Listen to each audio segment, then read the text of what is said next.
Here we are again with another ToBeRe podcast. How you doing, Rick? Good, Keith. How you doing, man? I'm doing great. Even better every time I see you. Oh, man, I'd like to hear that. That's good. Thank you, sir. Thank you. Today's topic is negative self-talk. Oh, I'm leaving because I do that all the time. I can't help anybody in that way. We need you. So I just want you to share about your experience with negative self-talk. For me, it never shuts off. It's always going, and I just got to be powerful with it, be aware of it. And I want you to share like some of the negative things that you catch yourself saying, as well as how you deal with it. All right. Well, it happens to me all the time too. I think everybody has a monkey mind, and that monkey mind has a lot to do with where they are in terms of their overall peacefulness. And for my money, when I know that I'm starting to get off on negative self-talk, it's because this monkey mind has nothing better to do. And it means that it's working overtime. So what I try to do is to breathe, first of all. I breathe, and I remind myself that it's a thought. And a thought comes from my imagination. It doesn't necessarily reflect reality. So the first thing is to breathe and to calm and to rest. And then I do two things that I think are probably a little weird. One is I thank my body, or I thank my heart, or I thank whatever it is that's troubling me. If I think that I'm a crappy lover, or I think that I said something that was snippy, then I calm my heart and I forgive myself and just take a moment to say, it's okay, you'll get through this.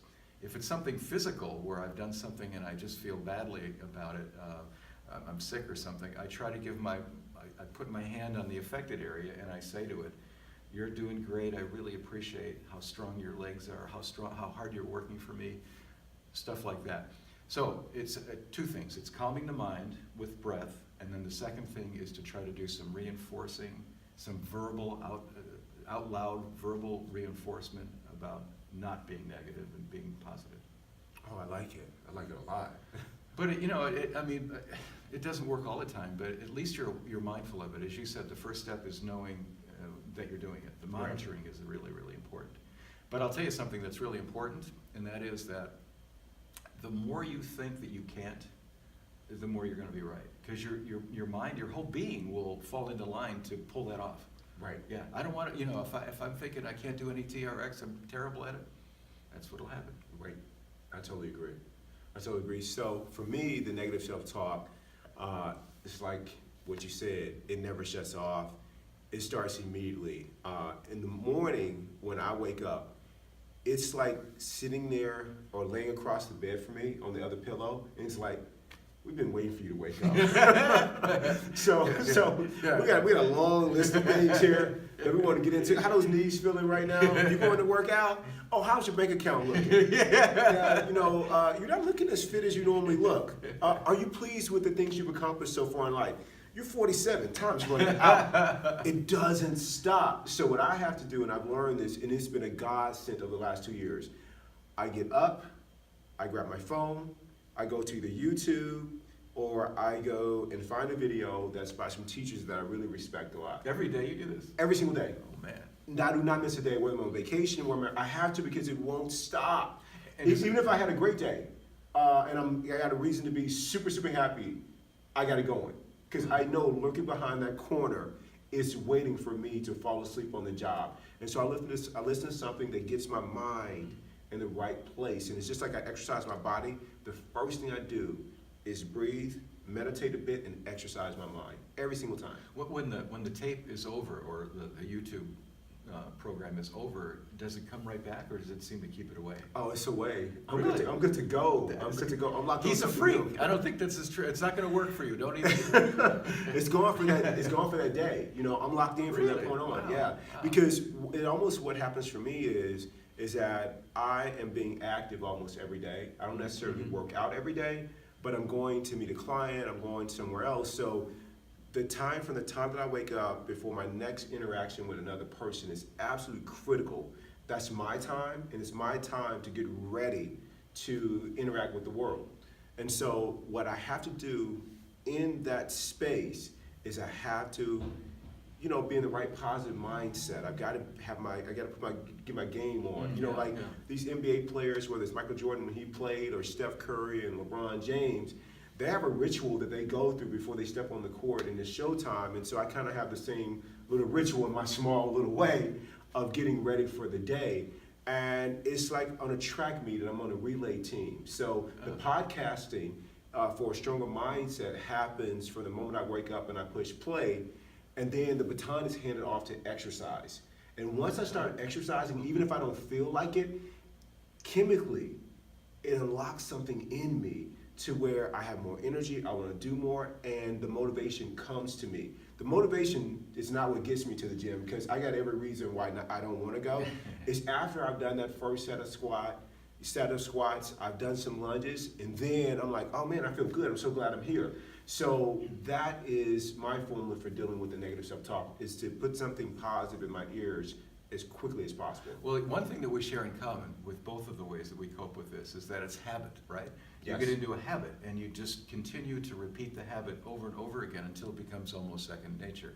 You with waking up and doing your shows and your inspiring talks, that's one way to do it. Me with my breathing and reinforcing things verbally. But whatever it is for you, you need to make sure that the self-talk stops, because it'll defeat you. It will end whatever your prospects are for goodwill and for success. Absolutely. Give me an example of, maybe a recent conversation that you've had in the last year that was negative. I know you had a bicep injury. Yeah, I'm not going to say anything about it because it reflects my fallibility, and I'm very sensitive. No, I'm joking. All right, well, here's an example. January 1st, I ruptured my right bicep. I'm right-handed, and I'm just moving something, and it snapped, and so it's severed. And mind you, we got ski trips planned for the season. Oh, shit. We had ski trips planned. Yeah, I mean, it's going to be an epic year for snow and everything. We're ready to go. They're still open. Yeah, right, exactly.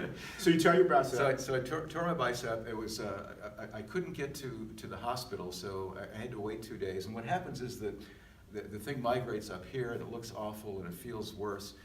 Long story short, what I did was I eventually came down to Phoenix and I got the thing repaired, surgically repaired. But the hard part, the self-talk part, was that it was going to be a 3-month with no exercise. Now I just completed the third month, so I'm back to exercising last week. But the idea was, during that 3-month period, I felt like hell. I think there's a biological component to the endorphins that release and become, you really want it, and when you're in a regimen of doing it, when you take it away, it's horrible. Absolutely. So when it went away, I had that lack of the biology supporting my habit of exercising. Yeah, absolutely. And then I had the self-talk, hey, you're 68. This is a message from the universe. Start eating corn pones and sitting on your ass and drinking beer. And it was tempting. So, but you went to your breathing, right? Well, I did a little of that, but I had to do more. I had to do sort of what you did. I went online and I found some inspiring people. Right. Tara Brach, B-R-A-C-H. Oh, I gotta look her up. She's terrific. She's a Buddhist, a clinical psychologist, and she does really wonderful meditations, heart meditations to soothe you and to take away some stress. She also does repairing your body kind of suggestions. Okay. She's very, very helpful. But there are a number of others, and whoever appeals to you, I would suggest you use. But that's what I had to do. And I guess the other thing was, I always went to the gym every day. Yes. Now here's why. Because I didn't want to start seeing myself as an old man wasting away. I wanted to feel like I was still vital, and that was really where I had a place to be. Right. So even though I couldn't exercise, I'd wear my outfit, I'd go in and I'd sit down and walk around, and maybe just nod my head a little bit. But I felt like I was a player in my gym. So I still had that role to play that kept me from being and you did what you could there, whether it was a little light legs or whatever you could do. Yeah, but it wasn't the same. No, it wasn't training. I mean, I lost a lot of cardio fitness and all that. But here's the other thing. I just signed up for 2 triathlons because I know having those goals will push me to train harder. Absolutely. Yeah, an example for me of the negative self-talk, most recently I was dealing with some injuries too, just wear and tear and things like that, and I didn't want to, I knew what to do, so I was able to shut the negative self-talk down. I was like, hey, just keep doing what you normally do and try to do therapy on it. So that's one example, similar to what you did. And I just kept showing up, no matter what, kept showing up. Because I believe that once you stop showing up, that becomes habit Yeah, forming. it does. And didn't you feel like there was something happening psychologically where you needed to show up? You just needed to. Absolutely, Yeah. absolutely. And so if I can't do something physically, because some people know this, but not many, is I do not like exercise. Some people love it. If I could be physically fit, perform at a high level, and look fit without exercising, I would never do another squat. Like, it would be over for me. It's game over, I'm done. I wouldn't want to do it. But No one would know that either. Right? Thank you. Yeah, people assume, like, man, you love working out. Yeah. No, I don't. But that's very telling. Yes, but here's what so I've made, my focus is different. What I'm focused on is I want to grow the discipline, commitment muscle that's part of my mental game. Oh, yeah, yeah. So every time I show up, I'm strengthening that part of my being. So just like I wouldn't miss a day at the gym or miss a day on the bike, I don't want to miss a day with feeding and strengthening the discipline and commitment part of who I am. And so that's what I do. Then the last thing that I do is, if I am feeling some kind of injury or I've got some negative self-talk going on regarding business or friendship, I don't share with people that are going to agree with me. I share with people like you, like Tim, who don't want to hear it. Yeah, change the subject, man. Absolutely. Yeah, you guys are not going to enable it. You're not going to agree That's with right. it, and you're going to help me see the lesson in what I'm dealing with. And that's an important thing about self-talk, getting in the habit of being around people who are not going to tolerate negative self-talk, because it's infectious, right? Right. Exactly. It's like catching a cold from somebody. It's like catching a germ that you don't need in your body. There's nothing good that comes from it. There's no good that comes from thinking less of yourself. Period. Period. That's it. Well, thanks, my friend. Thanks for the Thank you, knowledge. I love you. I've always learned. I love you too, man. Thank you.